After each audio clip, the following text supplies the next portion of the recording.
All right, we're rolling. What's up, guys? I'm Gage. I'm a sophomore at Texas State, and you should check out this week's episode of The Sam Mo Show. All righty.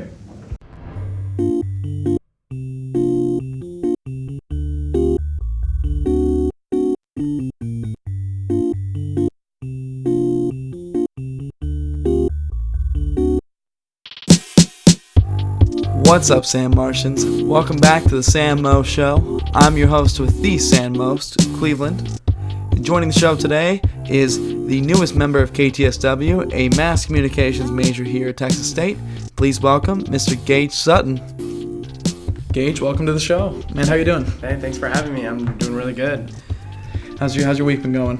Man, it's been pretty long, getting ready for finals and stuff. It's pretty wild. But Yeah, we've basically got this 1.5 week left of before Thanksgiving, and then it's the finals crunch. Yeah, man. Honestly, it's pretty stressful. So, just trying to get ready, but I'm trying to maintain my social life. I just got Call of Duty actually. So. You got the new COD? Yeah, I did. I have not played Call of Duty since Advanced Warfare. I think it's been a couple of years since I've played it, but.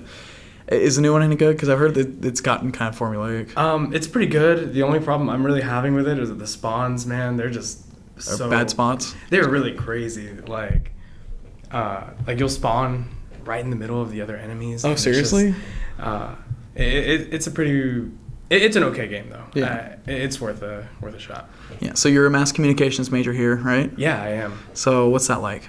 It's a lot of fun. So far the professors that I've had have been really great, and they're showing me the way to be successful after I graduate. That's awesome. So shout out Dr. Fluker and Professor James. They've been really great for me, and I can't wait to meet other professors. So what classes do you take right now? Because I'm a political communications minor right now, so I think we probably take a fair share of the same common classes, I'm guessing. Yeah. So right now I'm in MC 1313. Okay. And it's just it's basically just like a really basic class. It's about making sure that you know how to write stories for like articles, advertising, public relations, that kind of stuff. So after this class is when I'm going to start getting more into like what I want to do, and it's broadcasting. So is there like a format to Is there a formula, I should say, to how to write like a article for a newspaper? Oh, absolutely. So what's that like? So the thing with it is that you have to be really concise about like what you say, and it starts with like a really you have to tell a lot in the first sentence, and there are a lot of rules that you have to follow in the AP guideline, and we actually follow this thing called the inverted pyramid. So like it's like the most important stuff has to go like at the top, and then like you start going down, and like the less important information goes towards the bottom of the article. So, oh, really? Okay. Yeah, cool. Yeah, I think my old debate coach was talking about that, especially when we were like building cases and doing articles. Like honestly, he's like, the most important stuff's going to be probably the first 2 or 3 like paragraphs of the article, and the rest is going to be just fluff most of the time. Yeah. And it's definitely gone that way with online publications. But I mean, I would assume, especially for like people who work for the University Star, because you only have so much space for certain columns and stuff, you've really got to like crunch in the important information. No, definitely. And I think a lot of it has to do with society nowadays too, is that people's attention spans is really small nowadays. So our generation's attention span is so fucked. That's what I'm saying, man. So like that's one of the things that Jessica was just stressing to us, and she was just saying that you have to make it concise, because you don't want to make it too long and people aren't going to want to read your stuff. So the smaller the better. Yeah, no, I probably couldn't write for a publication, because whenever I write, I like to use like a lot of like additional adverbs and flowery language and stuff when I write. It helps really pad out the word count, but definitely not enough for an article. Yeah, definitely. Have you taken like any communications classes, like public speaking or anything, or? I took like the basic communications course, like the one that's like in the core curriculum or whatever. But I actually just got a job at KTSW. Yeah, I was gonna ask about that a little bit. So you're gonna be taking care of sports right now, right? Yeah. So I actually applied for sports and music and accepted both of the positions. Wow. Okay. Yeah. So what are you gonna be doing with those jobs? As of right now, I don't really have like a locked in position, but I'm hoping to eventually do like play-by-play for the major sports. Oh yeah, Texas that'd be State. awesome Yeah. stuff, man. Yeah. So have you always wanted to be like a sports commentator? Not always, man. I grew up wanting to play football, play soccer, play basketball, like a professional. Yeah. Like every kid's dream. Yeah. And then I realized, hey, I'm 5'10". I'm not gonna grow anymore. Yep, 5'10" boys in the building right here. 5'10", man. I'm not gonna grow anymore. So I was like, I need to think a little more realistically, and sports are my passion. So I was just like, yeah, I need to do something with it, and just decided that broadcasting was the way to go. So take it you played a lot of football? I played football for 8 years. Yeah, I played for about 8 years myself, actually. What positions do you play? Man, I played so many different positions because when I first started playing football, I was a little chubby. Same here. I think we might have the same story, man. Bro. I'm telling you. Yeah, because I started as like, they wanted me to play tight end, and like when I first started playing, I was really young and they didn't like to throw the ball a lot. Yeah. And I was like, I don't want to block all the time. And I finally convinced my coach, I was like, yo, like I got hands, let me play receiver. So that's kind of when I started moving that way. And in high school, I played running back and receiver. Oh, mostly. nice. Yeah. See, I also started off as a fat kid for football, so I played offensive line, I played right guard, and then they eventually moved me to right tackle because that's when I was still like a taller kid at the time. I had definitely peaked early in terms of height. And then I was moving towards playing linebacker when I was in like junior high, but I got called to play left guard again in junior high, my 8th grade year, and I ended up being on like the 18 like starting squad. And I was easily the smallest lineman, but I was the pulling guard a lot, so they would just bring me around. So it's basically like an additional fullback.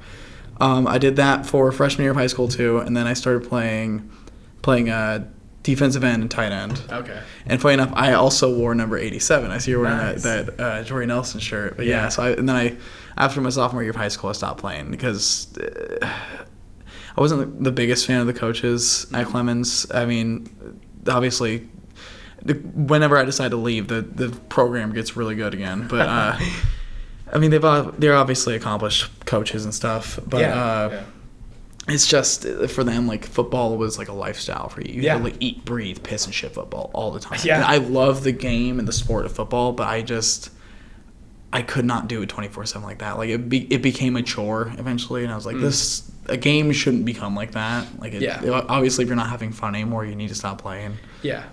I went to O'Connor, so we weren't too far from each other. Yeah. We play each other, actually. We were talking about that earlier. Our high schools played each other in the playoffs our senior year. First round of the 2018 playoffs. We lost, by the way. Clemens lost. But no, dude, I definitely understand. O'Connor was a huge football school, and there were times where I was like, yeah, man, this is really difficult. If it does feel like a chore sometimes, but at the end of the day, I loved playing football, and I had such a close bond with my teammates, and I think that's what made us so successful so many years. It's just how close everyone was. Like, I still talk to pretty much all of my high school teammates. Like, awesome, they're just some of the greatest guys I've ever met. Yeah, that's really dope. Yeah, I think in a lot of ways that kind of bond you get, especially growing up those developmental years of adulthood and stuff like that, with teammates and coaches, that kind of stuff's irreplaceable. That kind of bond you get, that brotherhood almost, basically. Absolutely. You really get. Like there's friends I made on the football team that I still absolutely talk to like every other day. Yeah. It's great folks. Yeah. So now to get more into the controversial news of this week, I was thinking, I was like, yeah, congratulations on getting the job. Let's see if we can get you fired. Oh God! No, right. But no, you're not gonna have to give any hot takes. But so Texas State Twitter's been a little inflamed lately because there was reports of political bias on an exam in one of the poli-sci classes. It was a test over the movie The Black Klansman by Spike Lee, a Spike Lee joint. And the question was, what is true about America First slogan in the film in the present day? And one of the answers was C, President Trump's slogan is KKK in principle. So that was the claim being made. And so one of the students snuck their phone out during the exam, took a picture of it, and sent it to like all the Texas State conservatives, young Republicans, stuff like that. So they're all up in arms about it, and now you have like the Texas College Republicans and other conservative outlets here in Texas calling for like federal defunding of Texas State and stuff because the campus is just a liberal ideologue, I guess. Yeah. I mean, I had heard about it a little bit, but man, that's crazy. Yeah, I don't know. I mean, my hot take on it, because I guess I can say this because I'm part of student government, so sue me, I guess. I don't know. But my positions are political by nature. But I don't know. I think the cries of being oppressed on campus are a little overplayed by conservatives. I think to say that you're so oppressed that you only control the executive branch and the Senate of the United States federal government is a bit of a stretch. Also, you control the entire government in Texas. Yeah, and I would also like to point out, man, it's just like, I mean, this isn't to like shit on the conservatives or the liberals. You know, I respect both sides, but I mean, Texas State is very well known for being a liberal university. Yeah. So it's like, if you're super conservative, like, you got to come here knowing that there are going to be professors, there are going to be people around you who are liberal all the time. Mm-hmm. You can't take every little thing to heart and make it a huge deal, blow it out of proportion. Well, and even some folks are like, hey, are we just going to ignore the fact that this kid took out his phone and published pictures of an exam online? Yeah, exactly. Yeah, it doesn't matter what the content is. Like, you cannot do that. That violates academic code. But I don't know. I mean, everybody's harassing the President Troth online. I was like, where's the leadership? So I'm like, I don't know if she even needs to respond to this. Like, it's a politics and film class. There's going to be politically charged questions. And obviously, Spike Lee is no fan of Trump by any stretch of the imagination. Yeah. So there might be questions about what are Spike Lee's narrative? You know, what's the narrative in this movie? And like, well, obviously. So I think it's overplayed. I think the almost boy who cried wolf about this kind of stuff with political suppression. I don't know. I just don't think that's even worth that much outrage, because some folks are really bent out of shape, and some of my super liberal friends are just baiting and reeling in some of these conservatives on Twitter. They're just saying stuff they know is going to upset them, and it's just is working to like a T. Yeah, it's I don't know. I'm sure it's all going to blow over, but that was one thing that happened. And then another thing, kind of political in the news, I think a little more kind of like sports related, is Kaepernick had his NFL workout this week. Yeah, and actually apparently some people were saying that it might be on the grounds for a second lawsuit on Kaepernick's team towards the NFL for collusion, because apparently there was like last minute shenanigans that happened between Kaepernick's team and the NFL in terms of like arranging the workout and stuff. Yeah, I heard about that. Yeah, so I mean, did you watch any of the footage of the workout? I did, and the thing with me and Colin Kaepernick is I've never been upset at the fact that like he was kneeling. Yeah. Like, I never thought that was grounds for him to be kicked out of the league or for him to get all this hate. I think it's a peaceful protest. If you want to think it's disrespectful, then by all means, go ahead. I mean, everyone's entitled to their own opinion. Yeah. But personally, I think he's out of the league because I just don't think he's that great. In his workout, he was throwing to open receivers. He's throwing, I mean, I'm not saying I could do it, but I'm just saying, like, if you look at if you see other backup quarterbacks in the league, is Colin Kaepernick significantly better than a lot of them? I don't know. I don't know. When it came at Kaepernick's workout, looked pretty general. I don't think, like, I agree. I don't think they were showing enough of him against like defenses and stuff, because I think the part of the reason Kaepernick's stats declined was because I think they figured him out. Yeah. On defense, because it seemed like, if he was going to roll to the left, he was always going to run it. And if he rolled to the right, he was always going to throw it. Yeah. So, I mean, there's definitely that element. Because, I mean, that's the thing about NFL defenses. These players blow up, and then suddenly, once you get them in the room for film, these defensive coordinators are, some of the most brilliant in the country. I mean, they're going to break down what this quarterback does, how they think, what they do, how they move, what usually baits them into making a bad throw or something. Yeah. So, I don't know. I think the problem is I think Kaepernick is more than able to be a like second string, or even I could probably start for the Miami Dolphins or Washington Redskins. Anyone can start for the Miami Dolphins right now, man. But throw me back there. But I think for most teams he probably has like second string talent.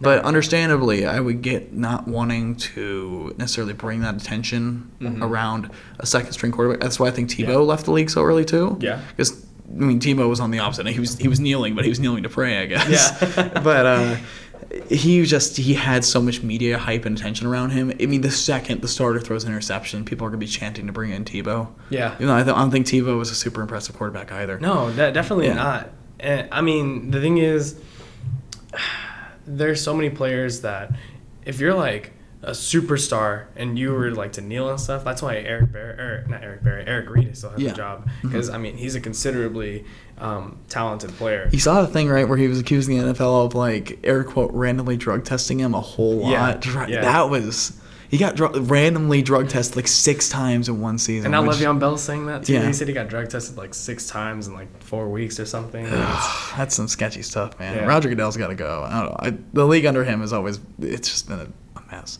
I think in terms of the kneeling thing, I come from a military family, military background. Yeah. My dad's no fan of it.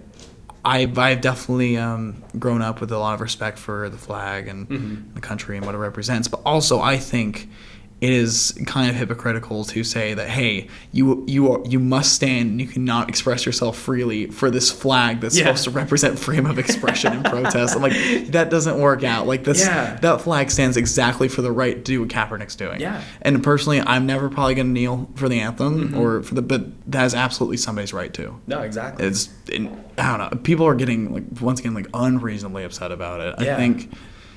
I don't know. The thing is, it's peaceful. He's not hurting anybody. No. He's not like doing it directly to be like, yo, like fuck the troops or anything like that. You know, it's more of just like there's inequality in this country, and I'm trying to stand for it by kneeling. Yeah, you know, and it brought attention to the issue. Oh, definitely. Still talking about today. I mean, police brutality is a serious issue, and I mean, he was definitely bringing attention to it, and. I mean, it's understandable, especially from his perspective. I mean, saying, like, you know, if he feels like the flag doesn't really represent him, then that's absolutely his right. I think his thoughts need to be taken into consideration. Why don't you feel represented? And, of course, he says, you know, it brings the police brutality argument, and that's a fair case. I mean, definitely.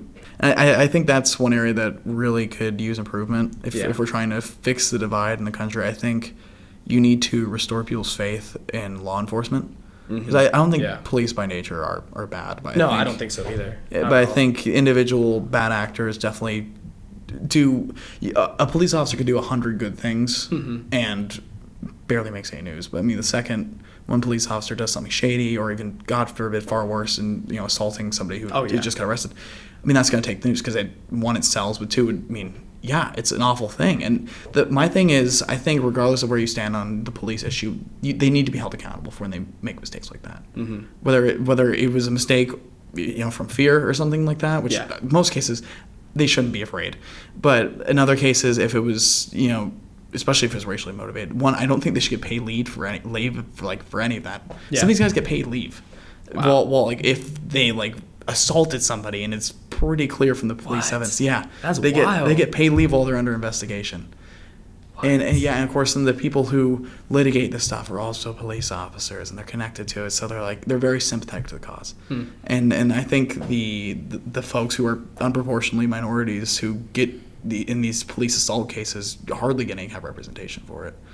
And I think it's tough. I mean, but I think that's the first area you really have to work on improving. I think because talk about people's distrust with the government and everything. I mean, that the one part of government that people probably interact or at least see the most every day on the streets is police officers, law enforcement.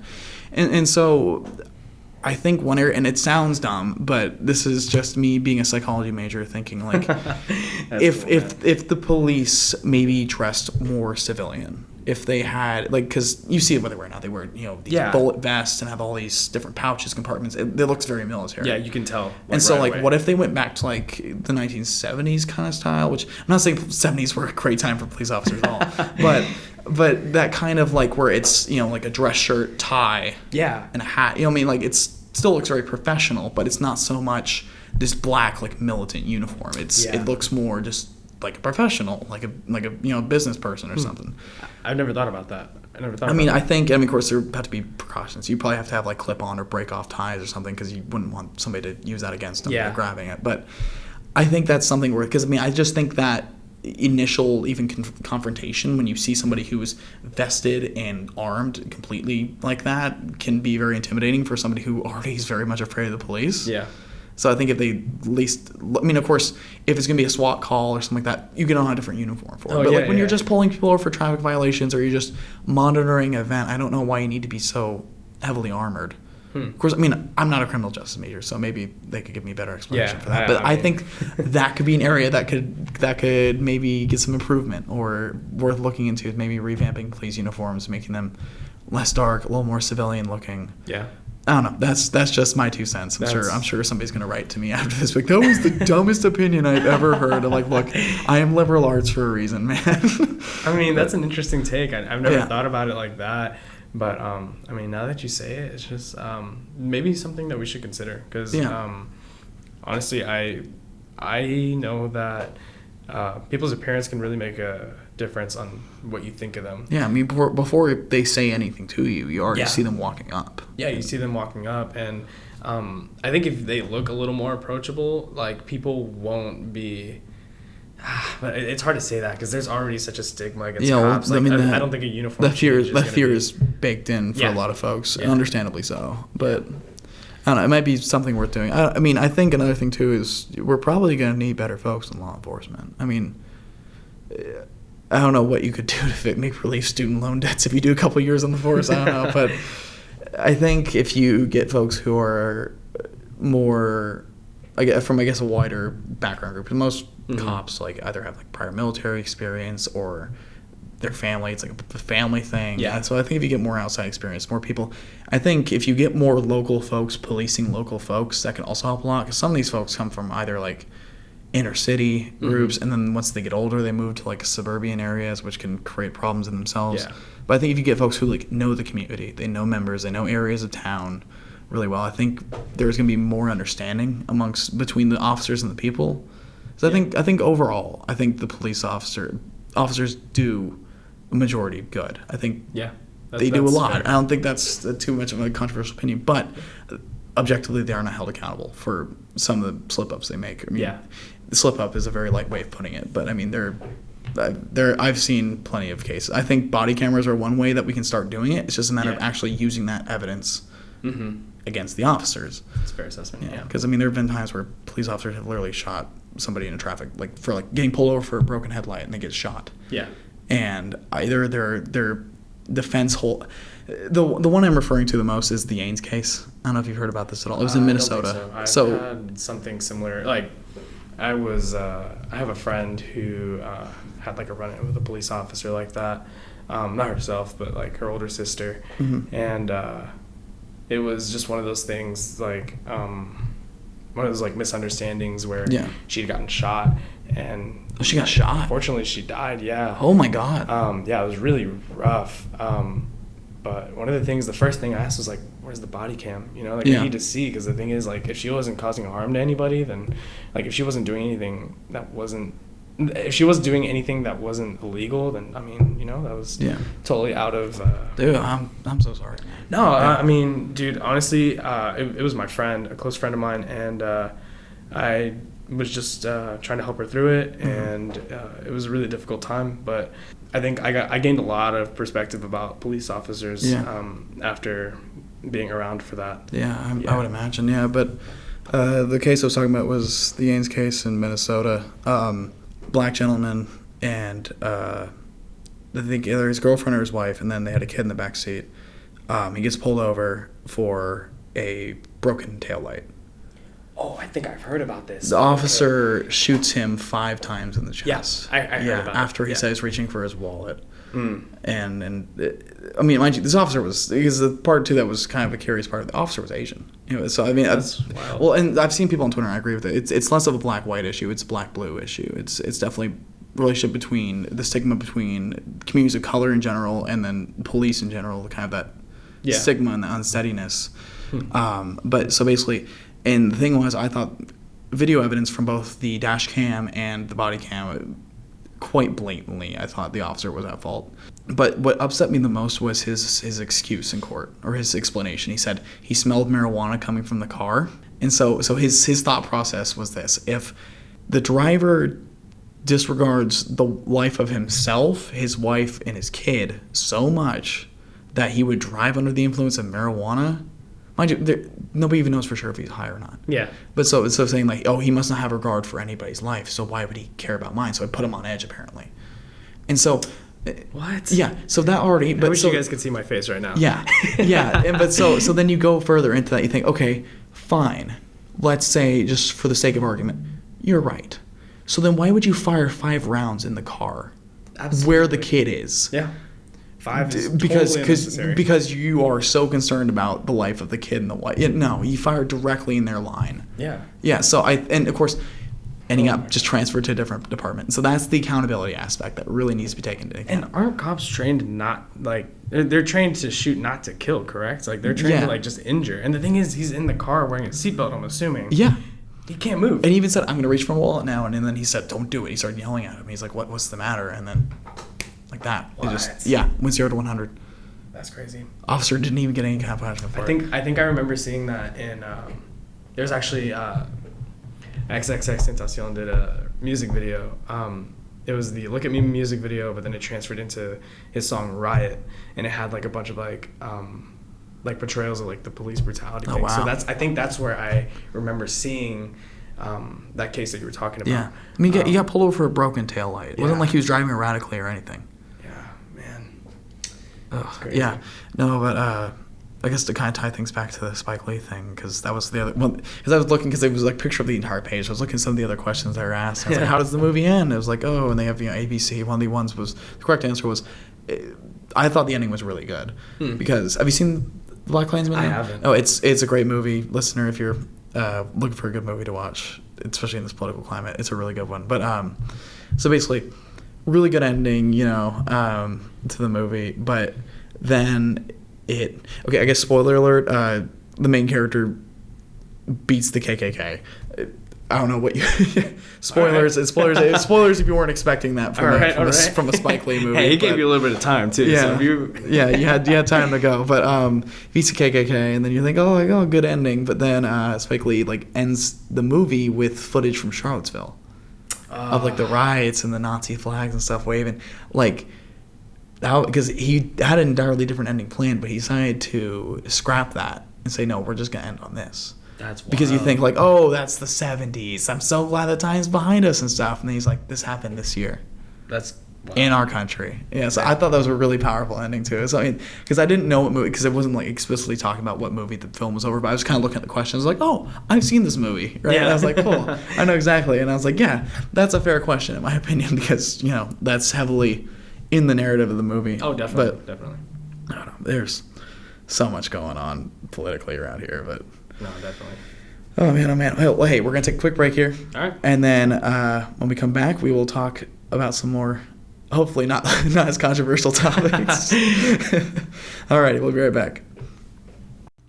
And while we're on break, here is some new music from friend of the show and dear friend of mine, Malik Carter. Y'all might know him as M80. Here is his new song, Crazy, from his new EP, a year ago today. Okay, Sailor wanna be, yeah. I had to see my parents struggle, that shit really gets to me. We all got problems and we handle shit different. Not good with emotions, so I handle shit differently. But growing up black, you had to handle shit instantly. Never could you show them emotions on your sleeve. That's why us black men, we can't really grieve. They chain us down and they make us believe the only way out of struggle is to sell some damn weed. They flooded hoods with drugs so they could call us crack addicts. They finally let us walk, but they let us backwards. Tell us get the guap, but that's bad shit. They just want a nigga to collapse quick. And that's the type of shit to make a nigga go crazy. From rags to riches, man, a nigga so wavy. Got a bunch of bands, nigga talking more than Brady. My suit worth a stack and you got yours from Macy's. Now you know what, I ain't gon' bring you down. We looking to the top, cause that's where we bound. My dogs all beating and I'm counting on my pounds. And nigga, I'm a king since my queen came around. 11 years old, fighting demons in my head. Praying that the Lord just take me instead. 11 years old, fighting demons in my head. Praying that the Lord just take me instead. 11 years old, fighting demons in my head. Praying that the Lord just take me instead. Was 11 years old when God gave me my test. And these whistleblowing niggas kept my hands off the tech. Now niggas hit me daily through the calls and the text. And I tell them hit the point just like a vertex. We was jumping place to place, we ain't have it like that. And I'm sorry mama putting out our bags like that. But we made it out cause she a savage like that. Mom and pops worked it out because they managed at that. Now they got a young nigga getting cabbage and fat. Chris delivery, like I get the package like that. I'm doing this for us, they ain't no PS. And these haters acting blind, they don't wanna see us. These niggas scared to click my link. They think that they'll go extinct. They think that they start to shrink. They don't wanna link. We wanna sip success, but we can't get a drink. But we both on the brink. I want us both to make it, dawg. You think there's only one spot for the taking, dawg. Let me say this. You know what? Listen. Let me say this. You know what? Let me say this. You know what? Let me say this. Listen. That's the type of shit to make a nigga go crazy. From rags to riches, man, a nigga so wavy. Got a bunch of bands, nigga, talking more than Brady. My suit worth a stack and you got yours some. Now you know what? I ain't gon' bring you down. We looking to the top, cause that's where we bound. My dogs all eating and I'm counting up my pounds. And nigga, I'm a king since my queen came around. Y'all know what it is. I'm 80, nigga. All right, and we are back. So we have some guest questions for you this week. Okay. So one comes from a friend of mine, Nick Young. First one he asked is, did Epstein kill himself? Oh my goodness. Man, the memes have been really funny, and politics aren't really my thing, so Don't worry about it. I'm just gonna say that the memes are funny. Yeah, the memes are great. The memes are great. Actually, one of the things that if one of y'all listening want to watch an absolute train wreck, they interviewed Prince Andrew. He's one of the royal family members who is allegedly involved with Epstein. Oh goodness, dude. Absolute train wreck of an interview. He's like sweating bullets because like all these excuses they're giving. Like he's like, yes, and I was there at that time. And then she goes, oh really? Because I have a picture of you here. Like he's like, he is tripping. But yeah, no, he is. Yeah, if you want to watch an absolute train wreck. And the other one, my friend Nick is asking, is love dead? Is love dead? I don't think so, man. And I think it's just. Love is one of those weird things, man, and I think like as society, we lose sight of it sometimes, but I think it's still very alive and well. We just need to really dig down deep and find it, and really just be kind to one another. I think that's the solution to all of our problems. Do you have any relationship advice you want to give to our viewers? I am honestly not the guy to come to relationship advice, man. Honestly, like I don't have any kind of advice for that kind of stuff. No worries. And then actually my girlfriend Kendall had a question this week. She asked, what's your favorite place to eat in San Marcos? My favorite place to eat in San Marcos? Man, I honestly, this may sound very generic of me, but I like Gumby's. I fucking love Gumby's too. Gumby's is amazing. Gumby's is my favorite place, yeah. Oh. I really hope. I've been joking about it, and the more... We'll see. I've been wanting to make a pitch. I was like, I want to get sponsored by Gumby's. Like how the fuck is amazing. Like, the Sambo Show is brought to you by Gumby's Pizza. Use promo code SANMO to get 25% off a large pizza or whatever the fuck they want to do. That'd be great. That would be dude. Go talk to him about that. I know. I'll help you. I walk in there like listen, I got the business proposal of a lifetime for you. What if I told you could have unsolicited access to a bunch of college students who also really like pizza?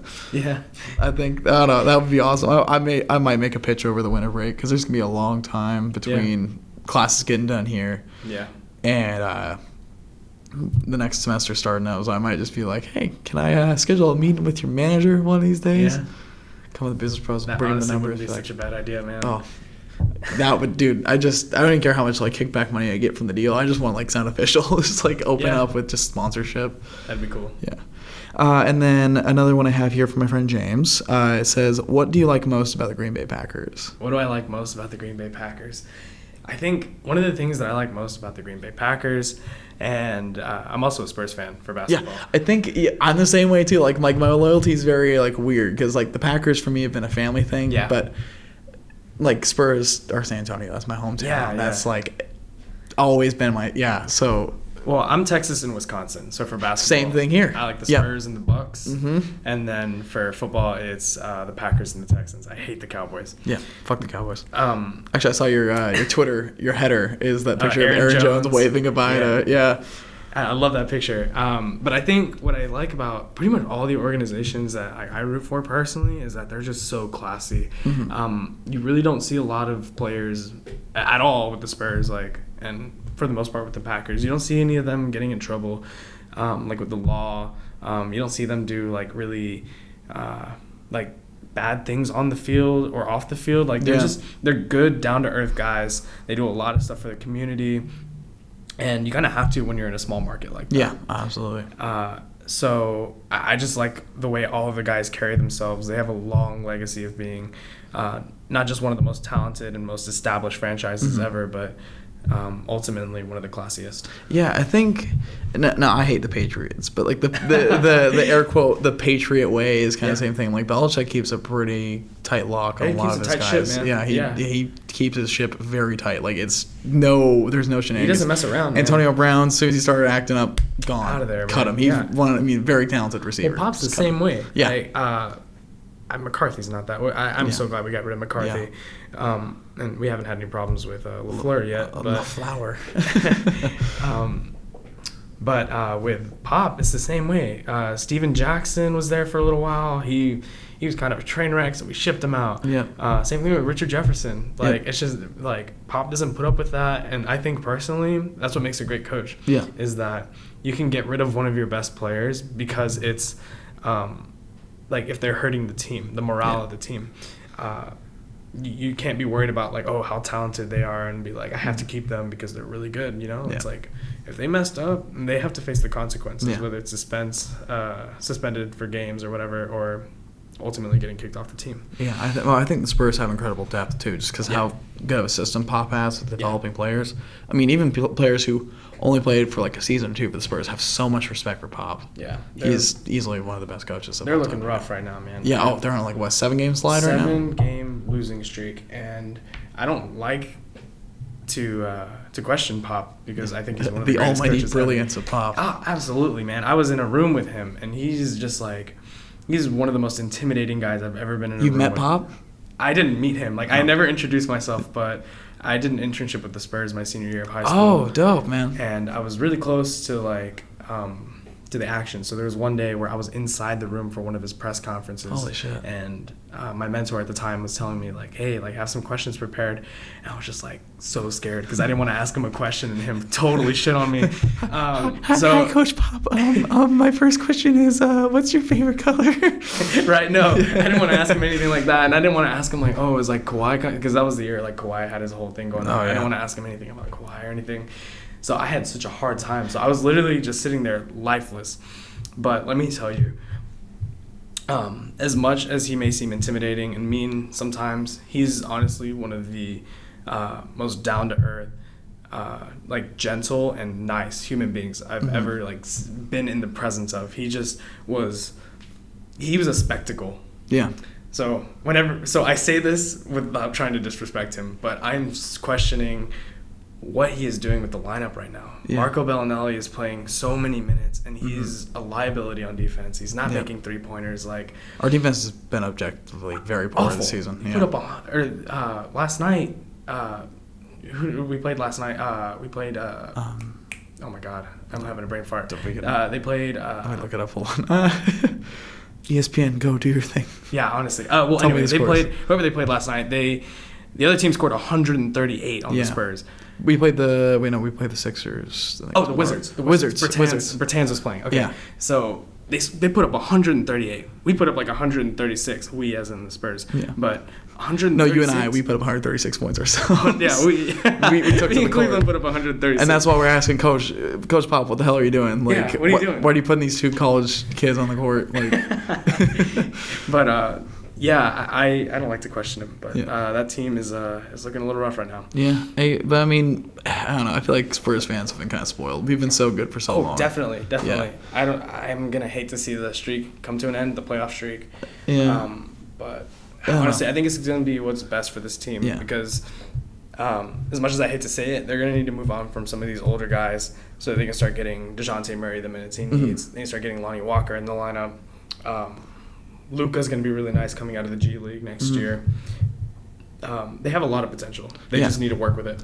I think that's part of the problem too. Is Spurs always make the playoffs and they usually get kicked out in the first round, like these past couple of years. Yeah. And so I think that's always been problematic because you always get stuck with like a mid-round draft pick. Yeah, and that's so not you don't really- get any. I mean, superstars have never been a Spurs thing, but at the same time, it's just that the amount of talent. You always get these mid-tier picks, and you know, I mean, it's especially with the NBA like that. Usually, only the first handful are really going to be huge impact players out the gates. And this goes for really any team. So I don't want to be like completely biased with the Spurs here, but like if you follow any other team, yes, it's really hard to watch your team lose. But let me tell you, the way the NBA draft lottery is set up, it actually benefits your team to be bad. And it works with this for every other league pretty much too.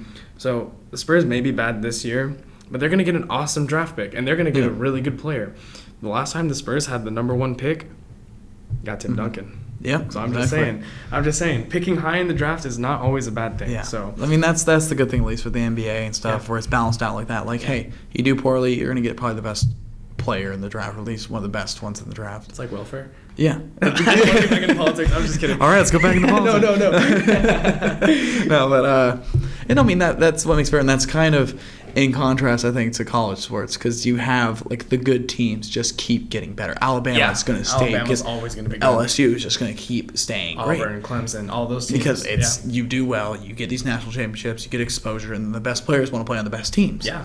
And that's where you end up doing. Actually, one thing I want to talk to you about was the news around college athletes getting paid. Yeah. What do you think about that? Well, I can't really speak for I can't speak for myself because I never played college football or college any kind of sports. I do have a lot of friends who do, and it's really tough. I understand why they would want to get paid, but at the same time, they're getting paid through their tuition. So I'm hoping that the money that they are receiving is not so much to where they don't know what to do with it, but more like enough to kind of get them through. Yeah. Because sports are like a job, pretty much. Yeah. Like you dedicate so much time to it. I think even more than most jobs. I think you spend. 'Cause, I mean, definitely. if you're not on the field practicing, you're probably working out or eating, dieting. If you're not, practicing, film, workout, meetings. Like there's so much that you have to take into account. And when you're a student too, you don't have time to work. You don't have time to make money. So I'm okay with them getting paid a little bit on the side of like what they're being paid through the school with like their tuition and dorms and stuff like that. But I don't think it should be considerable amounts like where they should be getting like thousands and millions of dollars because like I mean they're kids. Yeah, you know? I mean I think it depends. Because I mean I think the rule where you can't profit from like an autograph or something like that's stupid in college football. Like because Manziel back when he was I remember all the shit that. he got in a lot of trouble for like apparently getting paid to sign footballs or something like that. Yeah. Like so what? If somebody's really going to pay you for that, I don't think it's a big deal. I think what I do worry about though, especially for like a small school like Texas State, where our program is not so good. Put it lightly. I think we're gonna have a hard time competing with those big, like the Power 5 conferences and stuff, and those big. Well, I mean those big schools. I mean, because what I'm thinking is like, hey, Alabama, LSU, Clemson, Auburn, all these schools that like have nationally huge programs. Yeah. They're gonna pull in a lot of revenue, and they're probably they're gonna be able to play. They're gonna be able to pay the players more.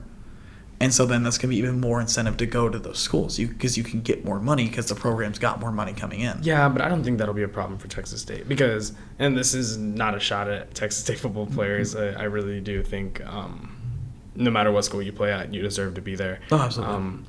But, I mean, it's not like people are like, maybe I should go to Alabama, or do you think I should go to Texas State? It's like you're not in that. Like if you're at the level of Alabama, Texas State is nowhere on your radar. Yeah. You're thinking about going to a similar SEC school. You're thinking about going to UT. You're thinking about going to a big school. But I mean, there's always those kind of debates though, where it's like, well, I could start at a smaller school, or I could be like a third string in Alabama.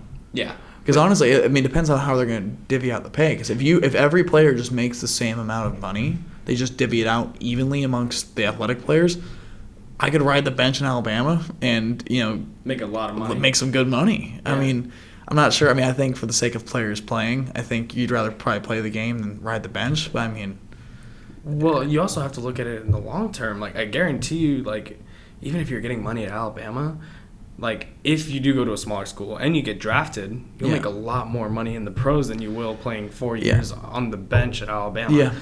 But that's always one thing too that like it's kind of they've used to make the case for like athletes being paid. 'Cause, I mean, you've had some college like superstars, but then they end up blowing out a knee or breaking their hip or something, and they're done. Yeah. And suddenly they've had all this stuff going for them, and then like that, it's gone. Well, the thing is, that's why they're still going to school. Yeah. Like I think that. Well, the problem, and that's part of it too. Is like, a lot of these big schools like North Carolina was actually got caught up in a scandal because they put like their football players in like a Swahili major or something like that, where it was like just a nothing department where the professors were kind of in on it. They just give the players A's, easy grades, stuff like that, and basically wouldn't have them study for anything just so they could play. Yeah. And so I think you need to definitely stress that you are a student and an athlete. Yeah. Like, because I think some of these programs literally just bring some of these athletes there for the talent and not as much for the academic side. And I think that could be problematic. I mean, no, absolutely. I can only imagine what it's like playing football for like Stanford or something like that. One of these like really prestigious schools, man. Oh.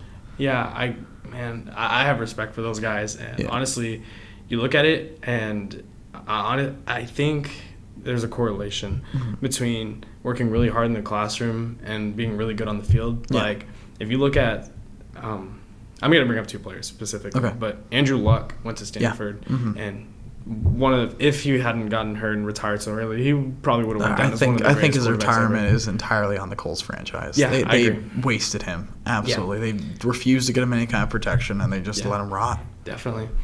But, I mean, you look at his leadership, you look at the things he did for his community, just how smart the guy is. I love those videos of him reading kids' books to those children and stuff. He's just this big dude. He's like, I also like kitties. Like, it's like that. You just like, and the cat ran over here. That's like, that was adorable. Yeah, and Andrew Luck's a good guy. And another guy I'll bring up is MVP frontrunner Christian McCaffrey. Christian McCaffrey's a Stanford product. You think McCaffrey's going to get the MVP? I don't think he's going to win. I think Lamar Jackson's going to get it. Lamar Jackson's kind of got it in the bag right now, but he's got some competition. Russell Wilson's right behind him. Oh, yeah, especially after that Niners game. Yeah, Wilson's right behind him, and McCaffrey's right behind him. I think so, too. Okay, so McCaffrey. So what about him? Just McCaffrey is the same thing with Andrew Stanford Luck. Product, too, right? Stanford product. Yeah. Worked really hard in the classroom, and look at him now. He's doing really well for himself. Dude's a freak of nature, man. He is. Oh, he is amazing. Because you wouldn't think he's that strong, but he is very strong. Take off the pads, take off all that stuff, man. He's ripped. Actually, I saw a whole ESPN video of him. They were talking about how he's always admired Bruce Lee growing up and stuff, and that kind of being loose like water and kind of. And when you kind of look at it, I've noticed running backs like McCaffrey and Kamara for the Saints too. They're very, whenever they get contact, they kind of just they go loose almost to where suddenly these defenders who are trying to grab onto you, they slip off because you're not holding them up by trying to pull forward. You're being slippery. And that's some of the best running backs have that ability. Absolutely. I think you're going to see the running back position change a lot. I think Aaron Jones, too, is an example of that, Packers running back. The thing with running backs right now is that they have to show that they're more than just a runner. You have to be able to catch those short routes. You have to be able to catch the football because the thing is, these running backs are asking for big contracts. Yeah. But the thing is, they take so many hits. So when they're asking for a lot of money, when they're in a position where they're already 27 years old, 28, they don't want to sign them to a big contract because usually running backs hit their peak at 30. Or that's when they're even that, most time they're because they just, like I said, they go to contact so much. Exactly. So if you show your value as a receiver too, like McCaffrey, I think McCaffrey's going to get a big contract whenever it's time for him to. And it's just because he's so talented all over the field. He doesn't have to be in the backfield to make plays. Yeah. You see, Aaron Jones is up for a contract. Aaron Jones is up for a contract too this year. Yeah, I think they'll re-sign him. I think he's a good fit. I think so too. He's El Paso product too. He's Texan. Yeah, he is. He's El Paso. Yeah. So I guess we never really answered the question, but so what led you to like the Packers so much? I guess. My grandpa's from Wisconsin. Okay, cool. Yeah. My entire family's also from Wisconsin. And, we have a very similar background. Yeah. Actually, I'm going up Tuesday morning. My flight leaves for Wisconsin. Nice. We go up there for Thanksgiving because both my mom and my dad's side are from Wisconsin. All right. We are of the entire Cleveland family and my mom's side too. We are the southernmost of the entire family. The next most southern member of the Cleveland family is I think in Illinois. So a very, like, we all live around the Great Lakes area Yeah. kind of thing, and there's just us down here in, like, Central Texas. Yeah, it's such a. But, yeah, no, for me, that's always, like, a bonding thing. Like, that's how me and my dad definitely bonded growing up, was the Packers and stuff. Actually, I was at the Packers-Cowboys game, the last one this past season, with my dad. Dude, that was one hell of a game to go to. I got scared towards the end, though. Oh, yeah. Oh, man, let me tell you. It started getting close towards the end, but, Yeah. honestly, I didn't watch a lot of football, like, when I first, like, when I was a kid, like, at first, I didn't watch a lot of football, but eventually, like, when I started playing more and, like, kind of started getting older, I got into it more, and that's when it kind of became a bonding thing for me and my family as well. Every Sunday I'm watching with my dad or my mom or my brother. Like, Well, even my mom starts to like it now, too. She didn't like it at first, but now, Yeah. like, she said, like, once I same. started playing it, she's like, oh, now I have to get my into mom, it. Yeah. Same thing with my mom. Oh, yeah, no, the Packers. I mean, the Packers are a lot like the Spurs in the sense that they're very community-oriented Yeah, teams. definitely.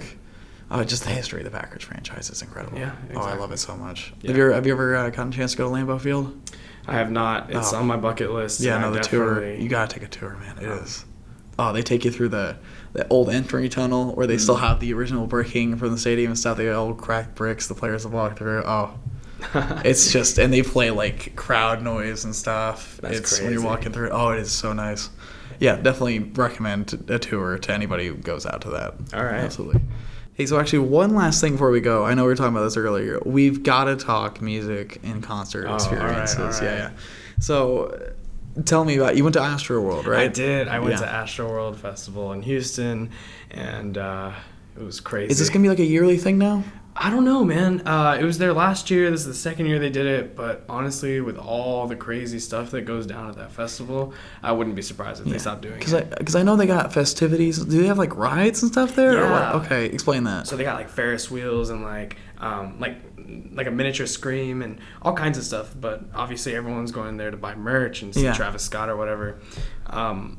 So it's just. Did you see Travis there? I did see Travis Scott. I saw. Who else performed? Wasn't it? Didn't Drake get booed there? Was that? No, that was Tyler the Creator That was concert. at Never mind. Flognog. Yeah. I really wanted to go to that, but So how was Travis? Travis was amazing. I actually saw. So I stayed at one stage all day. Yeah. So I got to the stadium at 6:00 in the morning. The Oh gates my didn't God. open till 12.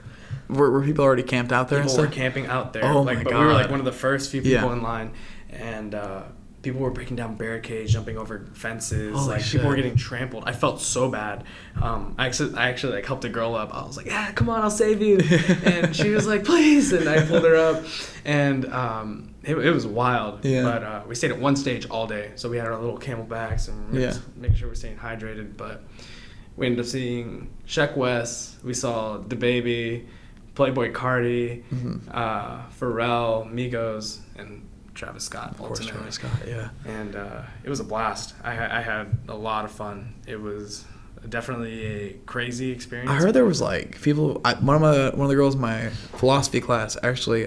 She said she got sick from Astroworld. Like she caught something or something like that. Well, not like an STD, but Right. But like I don't know. She said like she got a bug or something. I can only imagine like being that close to so many different people, and obviously Bro. you're gonna be exhausted at the end of the day. I mean, Oh, that's yeah. easily a chance to get sick there. But yeah, I mean, have you been to ACL at all? I haven't been to ACL. I have not either, but I've really been wanting to go. But it seems like Yeah. every year there's something that just happens either at the same time Yeah. or like schedule. I've been wanting to go. Yeah. I've really wanted to go see like Casey Musgraves or something like that. I like Casey I've got a Musgraves, yeah. big crush on Casey Musgraves. She's whew, a woman. But yeah, I've never like really done like a festival. Like I've gone to a couple like concerts. I've seen Panic at the Disco Panic at in the concert. Disco, Yeah, I've okay. seen them twice. I saw them once when they were in Austin, and the second time when they came down for the Final Four in San Antonio. Oh, yeah, yeah, That yeah. free concert on Yeah. Easter Sunday. I surprisingly got out of that. Like my parents, I was like, "Hey, can I go to the concert?" And they were on like, this Sunday?" "Yeah." They're like, "Sure." And I was like, "Oh, that was a lot easier than I thought it was going to be." Like, I was like, "Cool, all right." Yeah. I'm not going to question it. So they were really good. Yeah, I love Brendan Urie in concert. Yeah. His range is unmatched. I've never seen him. I've been to crazy amount of concerts. Mm-hmm. Like I have been to like 10 festivals and like over 40 concerts. Like I'm a concert junkie. Yeah. Um, What's the best one you've been to? Oh man, dude, that's a hard question because like I've seen. The thing is like it's so hard to like say who's the best, because you run into so many different artists of so many different genres. Like I've gone from my very first concert to Justin Timberlake all the way to Travis Scott. It's JT like to Justin Timberlake. Justin Timberlake to Travis Scott. Yeah. And you also have to like take into account like the venues and stuff. Like obviously Justin Timberlake was playing like in an arena, and then whenever I go and see like JID, he's playing like at a little small, like a little bar or something. So it's really hard to say who has one of the best concerts, but honorable mention would go to A$AP Rocky. A$AP Rocky was amazing in concert. Yeah.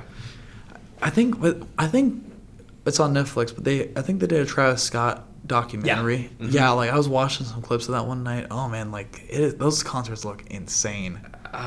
Dude, they were moshing from the front to the back, literally, like all the way to the back. Holy shit! I was somewhere in the middle. I've always been scared to like do a mosh pit or something, man. That's always freaked me out.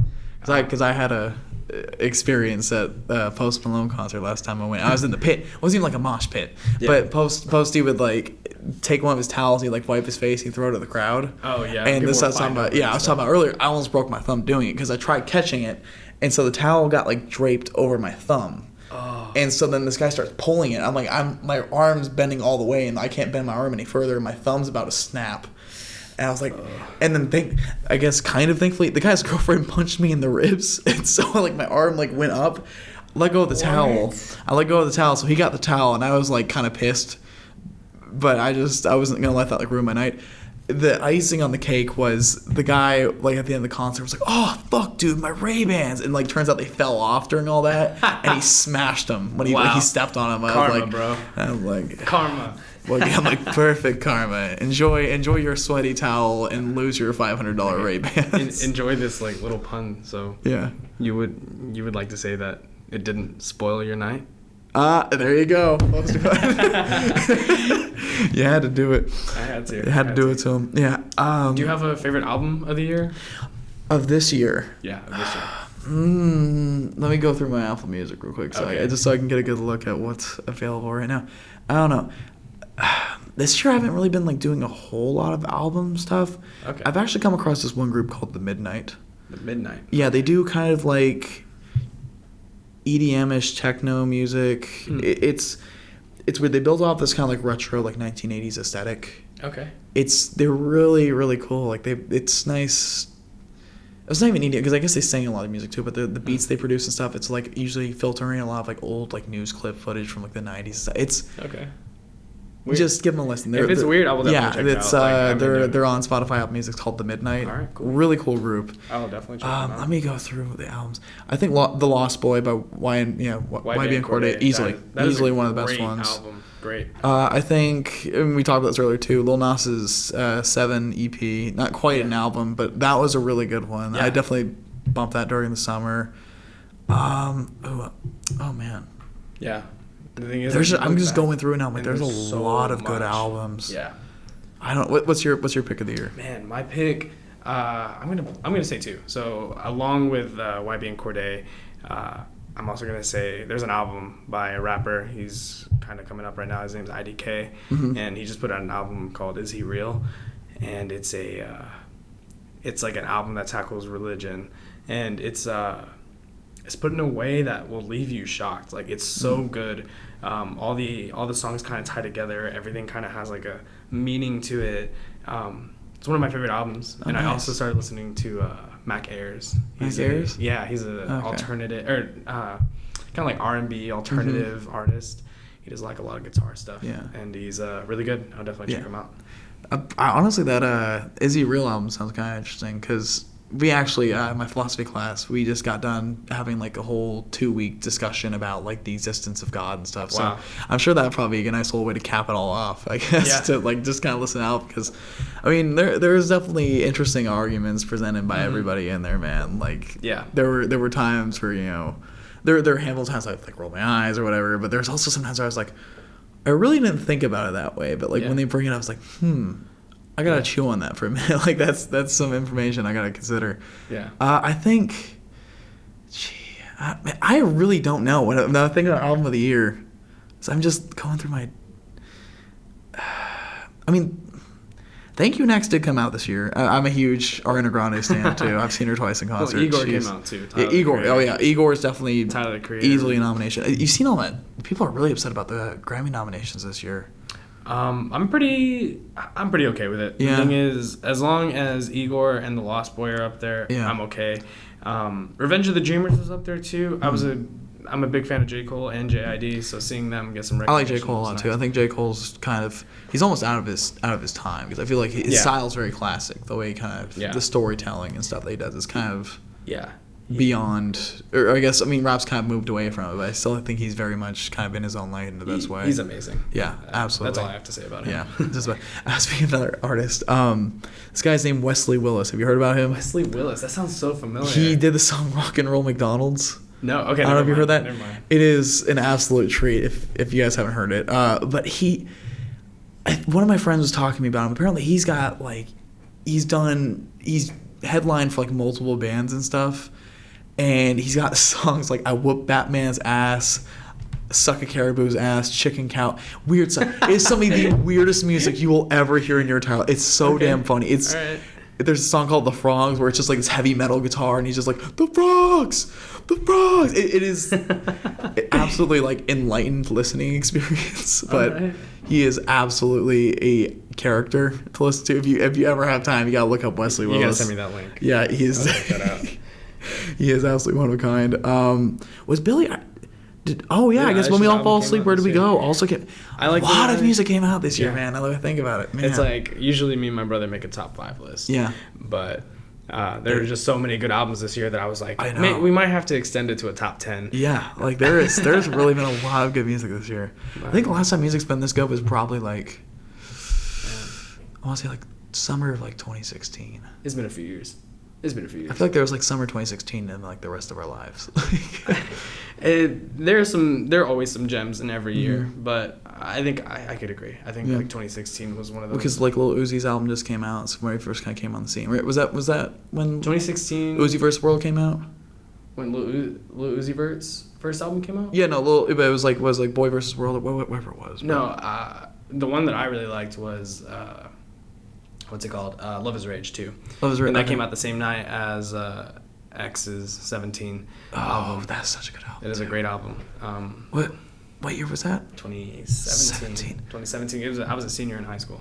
Yeah, I remember that too because that was the same time like Hurricane Harvey storms and stuff were Yeah. rolling through. I remember I have a very like distinct memory Yeah. time with that. I was house sitting for one of my neighbors. Okay. And so I was staying the night there.